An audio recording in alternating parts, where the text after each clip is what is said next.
پروردگار عالم مجھے حق کہنے کی آپ کو سن کر ہم سب کو اس پہ عمل کی توفیق عطا فرمائیں. آمین. الحمدللہ ثم الحمدللہ. اہل اسلام کا، اہل ایمان کا ماہ رمضان شریف اپنے اختتام کو پہنچا.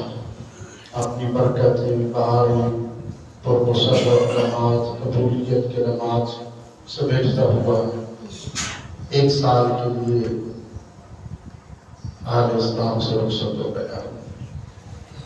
خوش بخت ہے وہ حضرات جنہوں نے روزے رکھی، ماہ رمضان شریف کا ادب کیا، احترام کیا، نماز تراویح پڑھی، صدقات و خیرات کیے، تلاوت قرآن کرتے رہے. اللہ تعالیٰ کی اس مقدس مہمان نوازی کی. اور بدبخت ہے وہ حضرات کہ جن کو یہ پرسکون اور ٹھنڈے روزے اللہ نے زندگی میں عطا کیے وہ نہ رکھ سکے، تراویح نہ پڑھ سکے، قرآن نہ پڑھ سکے، اپنے گناہوں کی معافی نہ مانگ سکے. اللہ تعالیٰ آج قبولیت کے لمحات ہیں ان کے صدقے جتنی بھی کمی کوتاہیاں ہیں، غلطیاں ہوئی، ماہ رمضان شریف کی عبادت صحیح طریقے سے نہ کر سکے، تراویح رہ گئی، قرآن کی تلاوت صحیح طریقے سے نہ ہو سکی، کوئی سحری افطاری میں کمیاں تھیں. اللہ تعالیٰ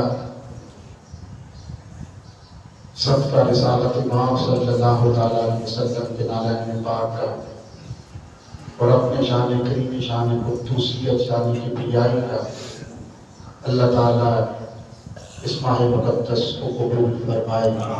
اور سب کو جنہوں نے روزے رکھے، سلسلہ عبادت مکمل کیا، اللہ تعالیٰ ان کے صدقے سب کو اپنی شجاع نشان اس کا اجر و ثواب عطا فرمائے اور اس کی فیوز و برکات نصیب فرمائے. آپ جنہوں نے روزے رکھے ہیں، عبادت کرتے رہے، تراویح میں آتے رہے، ان کے چہرے پھولوں کی طرح کھل رہے، دل پاک پاک، ایک قلبی سکون اللہ کے دربار سے ان کو میسر ہے، سکون آ رہا.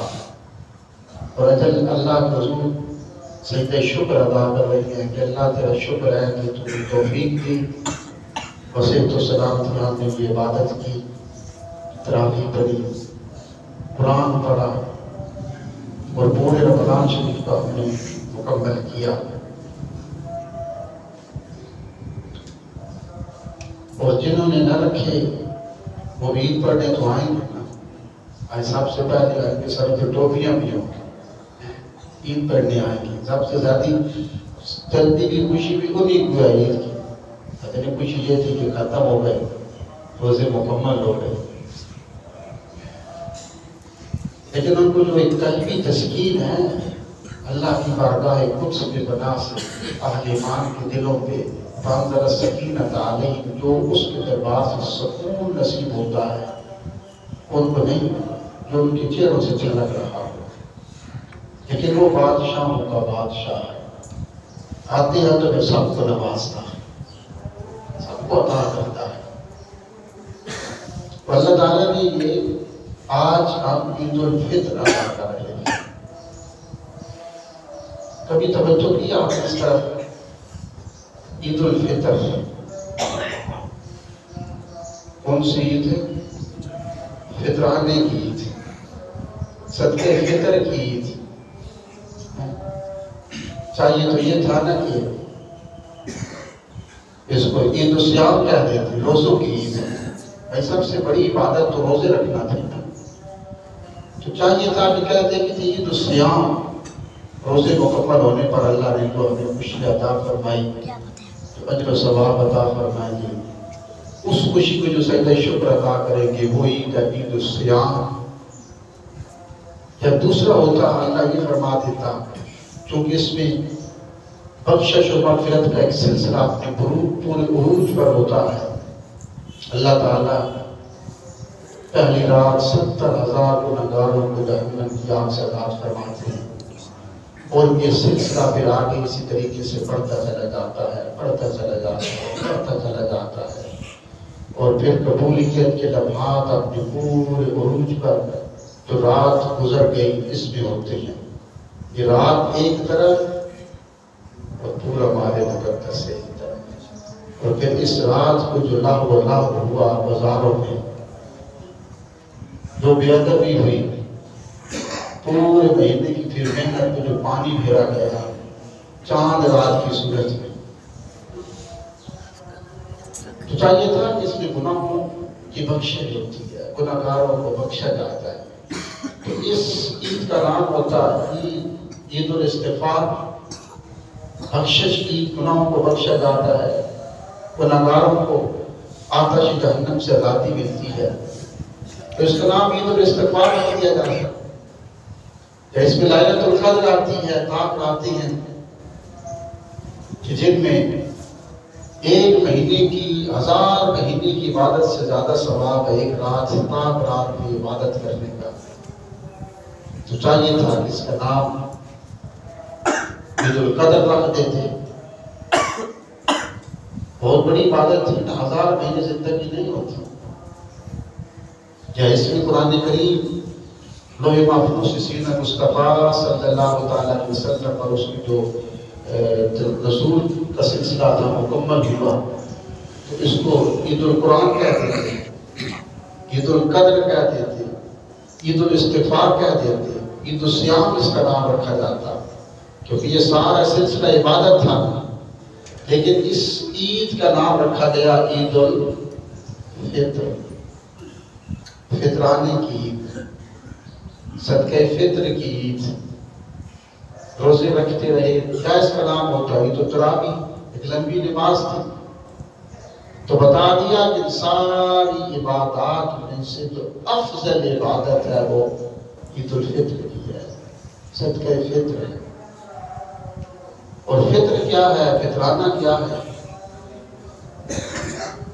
کہ غرباء اور مساکین کو، ان کی فیملی کو، ان کے بچوں کو، ان کے اہل خانہ کو اپنے ساتھ عید کی خوشیوں میں شامل کرنا، اسے کیا کہتے ہیں؟ صدقہ فطر۔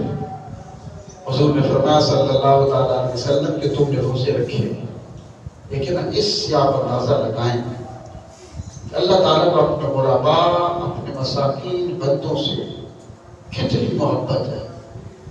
عید کا نام بھی رکھا، ماہ رمضان کا سلسلہ عبادت مکمل کرنے پر تو عید الفطر کا نام دیا گیا، فطرانے کی عید، یعنی وہ عید کہ جس میں عمراء، رؤساء، دولت مند، صاحب ثروت، صاحب حیثیت لوگ غرباء کو، ان کے بچوں کو اپنے ساتھ عید کی خوشیوں میں شامل کرتے ہیں۔ بصورت صدقہ فطر یہی عید ہے۔ حضور نے فرمایا صلی اللہ تعالیٰ علیہ وسلم کہ جس نے صدقہ فطر ادا نہ کیا، جتنی بھی اس نے عاجزی سے، انکساری سے، پوری توجہ سے اس نے عبادت کی، حضور نے فرمایا کہ اس کی عبادت قبول نہیں ہوگی، زمین و آسمان کے درمیان معلق کر دی جاتی ہے، روک دی جاتی ہے، لٹک جاتی ہے، جب تک وہ صدقہ فطر ادا نہیں کرتا۔ نہ اس کی نماز تراویح، نہ اس کا قرآن، نہ تلاوت، نہ نماز، کچھ بھی قبول نہیں ہوتا۔ پورے ماہ رمضان سے اس کی عبادت زمین و آسمان کے درمیان معلق ہو جاتی ہے، لٹک جاتی ہے، معلق کر دی جاتی ہے صدقہ فطر کے ساتھ۔ فطرانہ ادا کرو، غریب کہ بچوں کو اپنے ساتھ عید کی خوشیوں میں شامل کرو گے تو اللہ فرماتا ہے ساری عبادت قبول کر لوں گا، میں تو نہیں کروں گا۔ اب دیکھیں نا، ہمارے ساتھ غریب عبادت میں نیک لوگوں کے ساتھ شامل نہیں تھے، یعنی آپ نے نماز تراویح پڑھی تو کسی غریب نے نہیں کہا کہ 10 رکعت آپ پڑھ لیں، 10 میں پڑھ لیتا ہوں۔ کسی غریب نے نہیں کہا کہ بھوکھا برداشت کر لے، پانی میں نہیں پیوں گا۔ کسی غریب نے نہیں کہا کہ 10 روزے آپ رکھ لیں 20 میں رکھ لیتا ہوں، نہیں، عبادت ساری اپنے نفس کے تن تنہا برداشت کی، اس عبادت کی مشقت سے گزرے۔ اللہ فرماتا ہے میں سب جانتا ہوں کہ تو نے یہ ساری عبادت خود کی، اپنے نفس نے برداشت کی، لیکن سن قبول تب کروں گا جب غرباء مساکین کے بچوں کو ان کو اپنے ساتھ عید کی خوشیوں میں شامل کرے گا، ورنہ تیری عبادت قبول نہیں کی ہے۔ اللہ تعالیٰ نے اپنے غریب بندوں سے بڑی محبت ہے، یہ نچوڑ ہے انسانی زندگی کا، اور انسان کو عروج کی منزل پہ فائز کرنے کے لیے اللہ نے یہ راستہ دیا ہے۔ دیکھیں نا کتنی اللہ کو محبت ہے۔ اللہ فرماتا ہے کہ اگر تمہارا روزہ ٹوٹ گیا، تم نے توڑ دیا تو کیا کرو؟ 60 مسکینوں کو کھانا کھلا دو۔ میرے 60 غریب بندوں کو کھانا کھلا دو تو روزے کا ثواب دے دوں۔ روزہ ہم نے توڑا، ہم سے ٹوٹا، فرمایا میرے بندوں کو کھانا کھلا دو، غریبوں کو ثواب دے دوں۔ قسم اٹھائی تھی، ٹوٹ گئی، فرمایا 10 غریبوں کو کھانا کھلا دے، چھوڑ دوں گا۔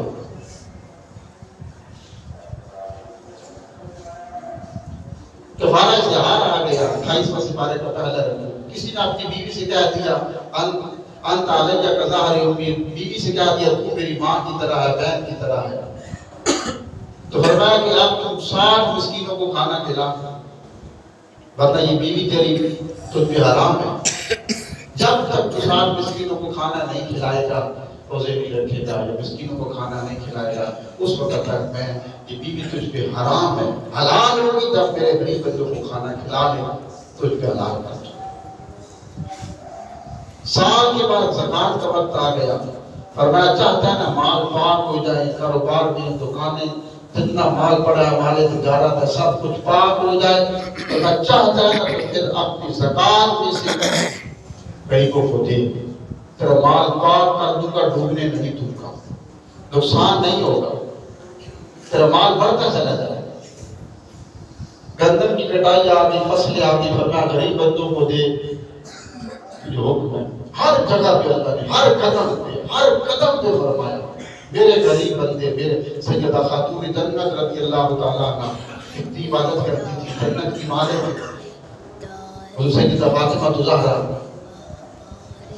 آپ کتنی عبادت تھی کہ آپ سر سجدے میں رکھتی سردیوں میں، ابھی سر اٹھاتی نہیں تھی کہ فجر کی اذان شروع ہو جاتی، لیکن آپ کی کسی عبادت کا ذکر ایسے قرآن کریم میں نہیں آیا، بس ایک دن آپ نے 3 دن روزے رکھے اور روزوں کا بھی ذکر نہیں، وقت افطار ایک دن ایک یتیم کو، ایک دن قیدی کو، ایک دن مسکین کو کھانا کھلا دیا، تو اللہ نے ساری عبادت کو قرآن کریم بنا دی۔ 29واں سپارہ سورۃ الطحر، فرمایا وَيُطْعِمُونَ الطَّعَامَ، کیا بات ہے ان کے جو کھانا کھلاتے ہیں عَلَىٰ حُبِّهِ، اپنے رب کی محبت میں، مِسْكِينًا وَيَتِيمًا وَأَسِيرًا، ایک دن مسکین کو، ایک دن یتیم کو، ایک دن قیدی کو کھانا کھلاتے ہیں۔ فرمایا ساری عبادتوں میں سے افضل عبادت یہ ہے، افضل عبادت یہ ہے۔ جیسے میں نے کہا تھا نا، آپ نے سنا تھا کہ افریقہ کے اندر ایک بہت بڑے جید عالم دین تھے، روحانی شخصیت تھے، بزرگ، ان کی آواز میں ایک سحر تھا، ایسی گفتگو کرتے تو ہو سکتا آسمان جو اڑتے پرندے بھی رک جاتے تھے، دنیا کی جھلک دیکھنے کے لیے تڑپتے تھے۔ ایک دفعہ جو میں نے جمعے پہ آنا تھا، کتاب کرنا تھا، مہینہ پہلے تشہیر ہو گئی، لوگ ایک دن پہلے آ گئے، تا حد جگہ دنیا ہی دنیا بیٹھی ہے اب کا کتاب سننے کے لیے۔ غالباً اس کا نام تھا علامہ اسماعیل، اور آگے تک یاد ہے۔ تو وہ تھے بزرگ، تو انہوں نے آتے ہی جو 2 گھنٹے کا کتاب سننے کے لیے 2 دن سے انتظار میں تھے، وہ تشریف لائے مسجد میں، منبر رسول پہ آئے، اور آتے ہی آپ نے جو کہا بسم اللہ الرحمن الرحیم،